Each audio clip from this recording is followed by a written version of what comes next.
Hello guys! Welcome back to my YouTube channel. So ngayon nasa road na naman tayo. So gala na naman ang ating vlog ngayon. So hulaan nyo kung saan tayo pupunta. Ayan. So hindi ko na kayo pahihirapan dahil pupunta tayo ngayon sa beach at mag-fishing. So, ayan, nasa daanan na naman ako. So, samahan nyo ako. Pakikita ko sa inyo kung paano ako mangingisda ng tunay na isda. Okay, guys? See ya!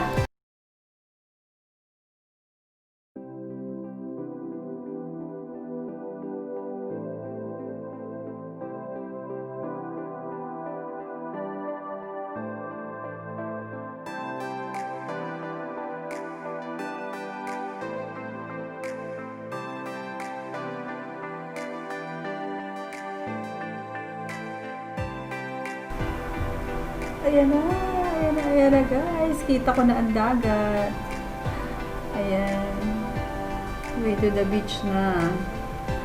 Nakapaglagay na rin ako ng sun cream protection para hindi masyadong masakit sa balat. Kasi dito sa Dubai, medyo mainit pa rin. Pero hindi na ganong kainit. Pero ngayon kasi, time check tayo. Siguro mga nasa 7 o'clock na. Mga ganyan. 7 to 7:30. So, late na kami ng punta. Dapat ang punta talaga, mga 4:30 nandito na or mga 5 sunrise. Kaso, medyo tinanghali ng gising. Kaya, ayan. Ayan, makikita nyo, ang daming mga kabayan din. Sila kuya. Yan. Nakahuli daw sila ng mga crabs. So, ayan, set up na. O, diba? May pa-umbrella pa ako. O, syempre, diba? Ayan, ganda ng sunrise. White sand. Actually, guys, itong beach dito is hindi naman siya man-made actually. Kumbaga, part din siya ng Arabian Sea. Kumbaga, nilagyan lang nila ng pinaka-cover kasi parang breakwater. Hindi naman siya breakwater, kundi parang, makikita nyo. Actually, unfinished project to eh. Dapat ito ay part din ng Palm Jumeirah. So, search na lang sa Google kung ano yung Palm Jumeirah dito sa Dubai. Sikat yun na, na spot din. So, ayan guys, makikita nyo, daming mga nangingisda nauna sa amin. So, try natin kung makakahuli. Actually, it's my first time to do fishing. So, excited ako.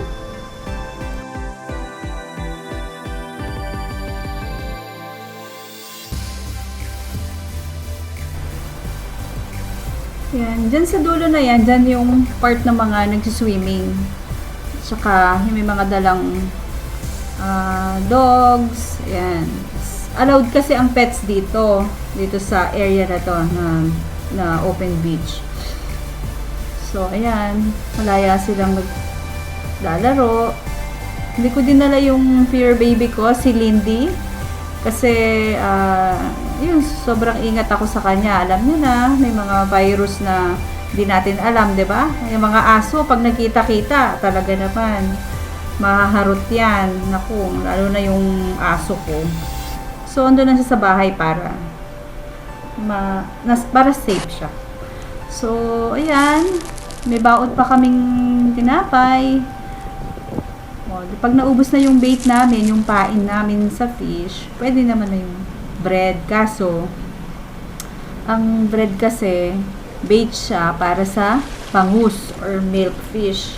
So, hindi po pwede. So, ayan.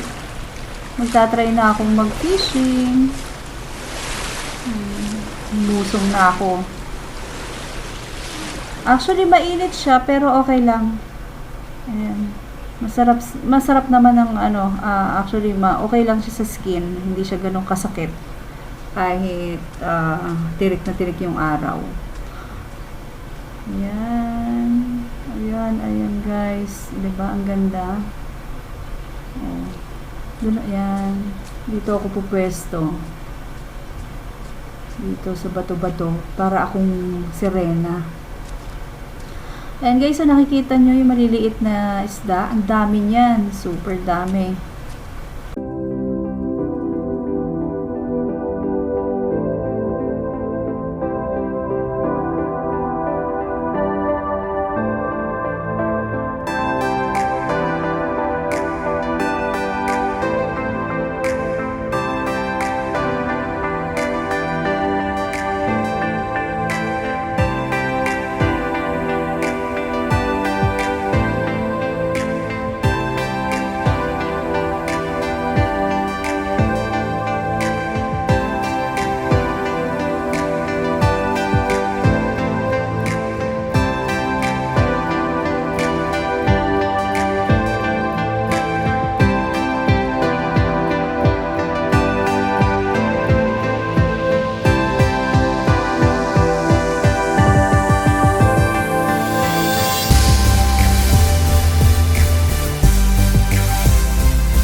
sobrang saya ko dahil first time kong mag-fishing, tapos ang daming ayan nakikita nyo, ang daming ko nahuli. Siguro mga Yan.